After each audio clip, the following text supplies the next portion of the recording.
Polisi dari Polda Jawa Tengah menggeledah rumah S, 21 tahun, di Desa Sendang, Kalinyamat, Jepara, Rabu siang. S diduga memerkosa puluhan anak di bawah umur.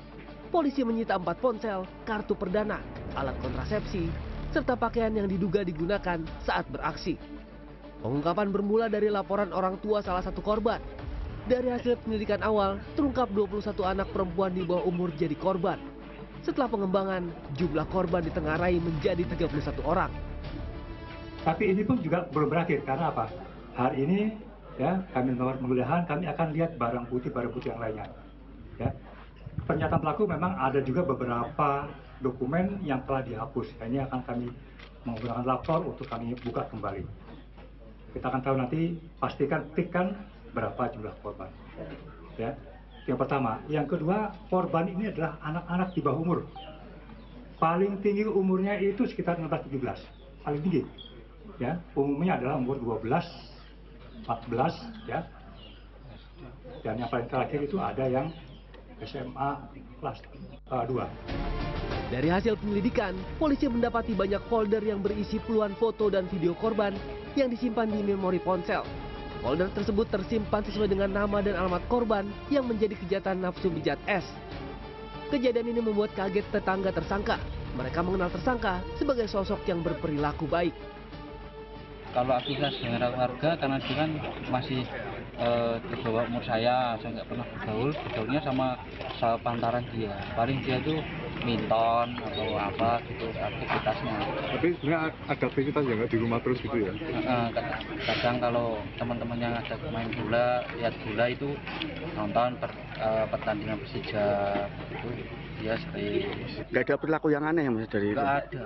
Dia tertutup, nggak pernah neko-neko dari dulu. Polda Jawa Tengah berencana menggandeng Polres Jepara membuka posko pengaduan korban predator seks yang dilakukan tersangka S.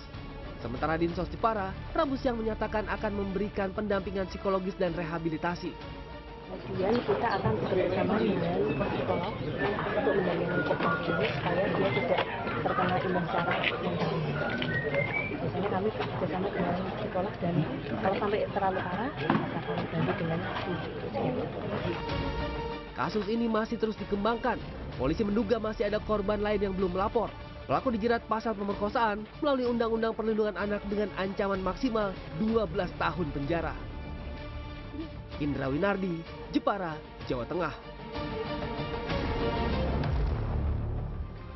Dan kita tergabung dengan Direktur Resor Kriminal Umum Kepolisian Daerah Jawa Tengah, Komisaris Besar Dwi Subagio. Selamat siang, Pak Dwi.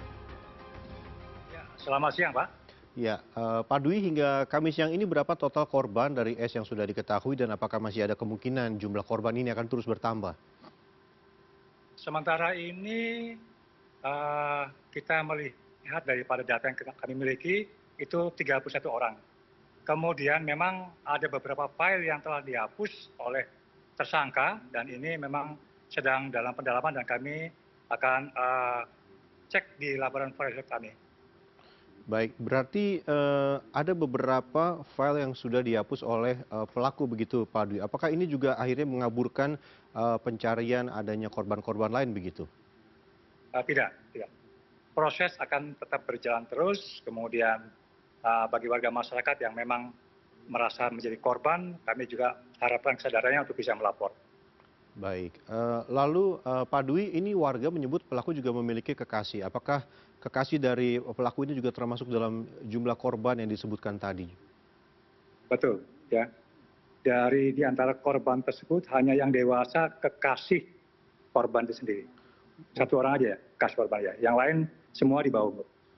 Baik, semua di bawah umur. Lalu Pak Dwi, bagaimana bisa diceritakan awalnya kejahatan ini akhirnya bisa terbongkar? Bagaimana modus pelaku dan akhirnya pelaku ini bisa menjerat begitu banyak orang sampai puluhan begitu, Pak Dwi? Terima kasih. Jadi awalnya dari salah seorang orang tua dari korban saat dia memperbaiki handphone putrinya, kemudian dia melihat dan mengecek daripada isi handphonenya dan orang tersebut kaget ternyata isi daripada handphonenya berisi hal-hal yang membuat asusila. Kemudian dari dasar tersebut orang tua korban akhirnya melaporkan kepada pihak kami dan kami lakukan penyelidikan dan alhamdulillah kami lakukan pemeriksaan dan penindakan terhadap pelaku. Nah, pelaku ini telah melakukan pola-pola yang sebenarnya membuat kita jadi sadar terkait dengan bahaya adanya namanya media digital. Jadi pelaku awalnya dia menggunakan media Telegram, kemudian mencari dan memfilter orang-orang pertama yang di bawah umur perempuan, dia dekati, kemudian dia rayu.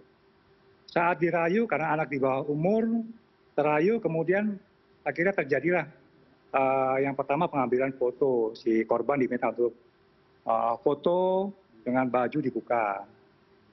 Kemudian setelah dadanya terlihat di foto, nah semenjak itulah akhirnya adanya upaya-upaya pemerasan, pengancaman. Jadi korban yang diminta untuk melakukan membuka yang lainnya, jika dia tidak mau membuka keinginan pelaku, maka korban akan diancam, akan disebarkan foto-fotonya. Begitu korban akhirnya menerima permintaan pelaku, terjadilah akhirnya sampai dengan adanya perbuatan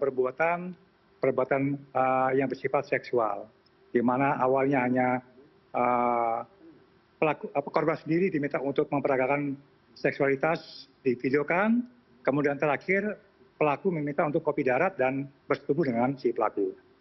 Nah, ini yang sangat miris sekali, bahkan di antara korban sendiri ada yang merasa dan pernah menyampaikan pada pihak pelaku, dia akan bunuh diri. Justru pelaku menyampaikan, ya silakan saja. Saya nggak ngurus kamu bunuh diri. Ini yang trauma bagi warga-warga atau korban-korbannya. Baik, Pak Dwi, ini korbannya sampai mau melakukan tindakan sejauh itu, apakah pelaku juga sempat memberikan iming-iming sesuatu begitu, Pak Dwi? Pelaku itu awalnya hanya menyampaikan bujuk rayu ya, seperti kata ya cantik atau segala macam ya. Untuk mengiming-iming segala sesuatunya kami belum dapatkan. Kemudian dengan banyaknya file-file yang kami temukan, ini sedang kami dalami. Apakah pelaku ini hanya untuk kepentingan pribadi atau juga untuk kepentingan ekonomi, dalam arti mungkin diperjualbelikan, ini yang sedang kami dalami. Baik, lalu Pak Dwi, tadi Anda menyebut korbannya kebanyakan memang masih di bawah umur. Ini kalau kita bisa paling muda umur berapa dan paling tua umur berapa begitu Pak Dwi? Selain dari kekasihnya dari S tadi. Paling muda umur 12 tahun. 12 tahun, paling tua umur 17 tahun, ya SMA kelas 2. 17 tahun. Lalu dari sejumlah korban ini apakah ada pola dari korban sendiri yang ini yang akhirnya akan diincar oleh pelaku S begitu Pak Dwi? Bagaimana maksudnya? Ada mungkin kemiripan dari setiap korban begitu yang akhirnya korban inilah yang akhirnya diincar oleh pelaku begitu? Iya, sama. Jadi pelaku ini memang dari awal berniat mengincar pelaku-pelaku yang masih di bawah umur. Jadi dia menggunakan media Telegram itu dan dia sudah memfilter bahwa dia akan mencari anak-anak yang di bawah umur. Kemudian dilihat dan dia memperkenalkan diri. Memang sengaja dia. Baik, berarti memang sasarannya semua yang di bawah umur begitu antara umur 12 hingga 17 tahun. Lalu Pak Dwi, apakah semua bukti dari kejahatan S ini tersimpan di ponsel atau pelaku juga sudah sempat menyimpan di media lain dan sudah ditemukan oleh polisi begitu? Saat ini yang bersangkutan menyatakan bahwa menyimpan di ponsel dan ponselnya sudah kami lakukan penyitaan. Untuk yang di media-media lain ini yang sedang kami dalami dan sedang kami kejar. Baik, lalu Pak Dwi, sejauh mana pemeriksaan dari pelaku sendiri? Apakah nantinya pelaku akan menjalani tes kejiwaan karena korbannya ini semua di bawah umur begitu? Ya, betul. Korbannya semua di bawah umur, maka pelaku ini pasti kami akan melakukan kegiatan tes kejiwaan untuk menentukan apakah dia ini memiliki perilaku menyimpang dalam hal seksualitasnya. Baik, lalu kapan rencananya korban-korban yang sudah diketahui ini akan menjalani penanganan khusus begitu seperti penanganan psikologi atau pendampingan begitu, Pak Dwi? Ya, kami sudah menemukan keluarga korban, ada sebanyak 2 orang, dan kami melihat memang ini butuh penanganan khusus terkait dengan korban-korban apalagi di bawah umur. Jadi kami juga sudah mengandeng daripada psikologi Polda, kemudian KPAI dan UPTD. Nah ini yang kami akan rembuk untuk bertemu dengan para keluarga korban untuk dilakukan healing. Ya. Baik, lalu tadi ada sejumlah posko dibuka begitu ya Pak Dwi di beberapa kota. Betul. Apakah sudah ada keluarga korban atau korban sendiri yang melapor begitu dan belum terdaftar di 31 orang ini? Sementara belum ada yang menyampaikan. Mungkin karena ini kan aib ya. Mungkin ada yang warga masa sebagai aib, jadi ada yang belum melaporkan segala macam. Nah, kami berharap kesadaran pada kita semuanya untuk bisa melaporkan supaya terang benderang dan juga kita bisa melakukan trauma healing bagi para korban maupun keluarga korbannya sendiri. Baik, Pak Dwi, kita juga tentu berharap jika ada korban yang merasa pernah diperlakukan oleh S secara tidak benar bisa melapor begitu sehingga juga bisa ditangani dan mendapatkan trauma healing begitu ya. Terima kasih banyak Pak Dwi sudah bersama dengan kami siang hari ini. Semoga kasus ini bisa segera diselesaikan dengan baik. Terima kasih banyak Pak Dwi. Selamat siang. Ya, terima kasih banyak Pak. Assalamualaikum warahmatullahi wabarakatuh.